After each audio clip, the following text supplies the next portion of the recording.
নমস্কার বন্ধুরা, তো তোমরা সবাই কেমন আছো? আশা করি খুবই ভালো আছো।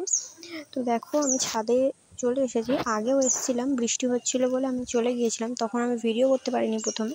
তারপরে আমি নিচে চলে গিয়েছিলাম, বৃষ্টি এসেছিলো বলে। বারবার বৃষ্টি আসছে তো সকাল থেকে, আর রাতে তো জানোই তোমরা অনেক বড় একটা ঝড় আসতে চলেছে। তো জানি না গাছগুলোকে কতটা আমি সুরক্ষিত রাখতে পারবো, তবে চেষ্টা করছি। সবগুলোকে আমি এইভাবে মধ্যেখানে ভেবেছি করে দেবো, যাতে সবাই একসঙ্গে থাকলে একটু গাছগুলোর ক্ষতি কম হয়। তো জানি না কতদূর কী গাছ সরাতে পারবো, তবে চেষ্টা করব পুরো গাছ সরানোর। তো আমি দেখো ছোটো ছোটো গাছগুলোকে প্রথমেই মধ্যিখানে করে দিচ্ছি। মধ্যিখানে করে দেওয়ার পরে বড় গাছগুলো দিয়ে ঘিরে দেবো। তো বড় গাছগুলো জানি না আমার কী ক্ষতি হবে। ছাদে ড্র্যাগন ফ্রুট গাছটার অবস্থা খুবই খারাপ এখন, কারণ ডালগুলো সবে বড় হচ্ছে, এখনও ডাল ঝোলেনি। তো অতিরিক্ত ঝড়ের কারণে হয়তো ডাল ভেঙেই যাবে, কিন্তু কী আর করা যাবে, যদি কপালে থাকে তাহলে গাছ তো ভেঙেই যাবে। এই গাছ দুটোকে আর সরাবো না, এই শুশনি শাক আর লাল শাকটাকে সরাবো না, যেহেতু গোল গোল জায়গায় আছে আর ওটা পুকুরের মতন অনেকটাই ভারী। তবুও জানি না, খবরে তো বলছে অনেক জোরে ঝড় হবে, হয়তো গাছপালা উড়িয়ে নিয়ে যাবে। বলেই দিচ্ছে ও যে ছাদের গাছ নিচে নিয়ে যেতে। তো নিচে নিয়ে যাওয়া তো আমার সম্ভব না, আমার গাছ কোনোভাবেই নিচে নিয়ে যাওয়া যাবে না, আর না আমার জায়গা আছে। তো এই খরগোশের যেই এই ফ্রেমগুলো করা হয়েছে খরগোশের ঘরের, তো ওইগুলোকে তোমাদের দাদাভাইকে প্রথমেই বলে দিলাম যে ওগুলোকে একটু আমি সরিয়ে দিতে বললাম। তো তোমাদের দাদাভাই ওইগুলোকে সরিয়ে দিয়ে চলে গেল।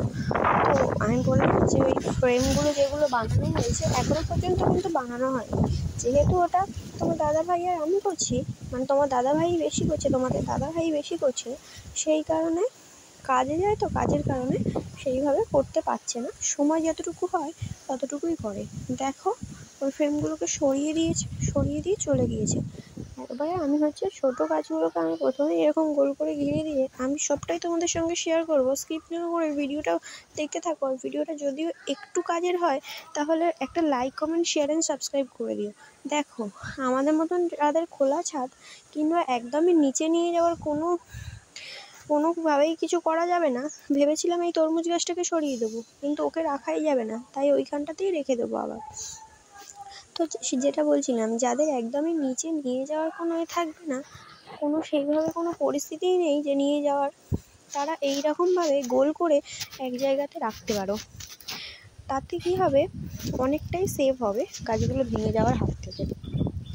তো দেখো, আমি যেই ট্রে দুটো জোড়া আছে না, ওই দুটোকে আমি সরিয়ে নিয়ে যেতে পারবো না, কারণ ওই দুটো যখন মাটি দেওয়া ছিল তখনই প্রচণ্ড ভারী ছিল, আমার পাও কেটে গিয়েছিল।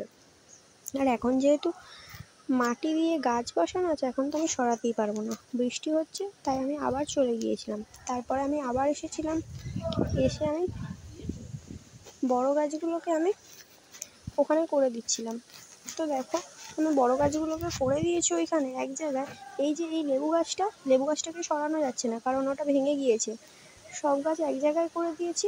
এদিকে দেখো, খরগোশগুলোকে আমি কাল থেকেই এখানে রেখে দিয়েছি, দাবাতে আছে। আমি ঝড় হবে যখন আমি ঘরে ঢুকিয়ে নেবো, এখন আপাতত এখানেই আছে ওরা। তো ভিডিওটা ভালো লাগলে like, comment, share and subscribe করে দিও।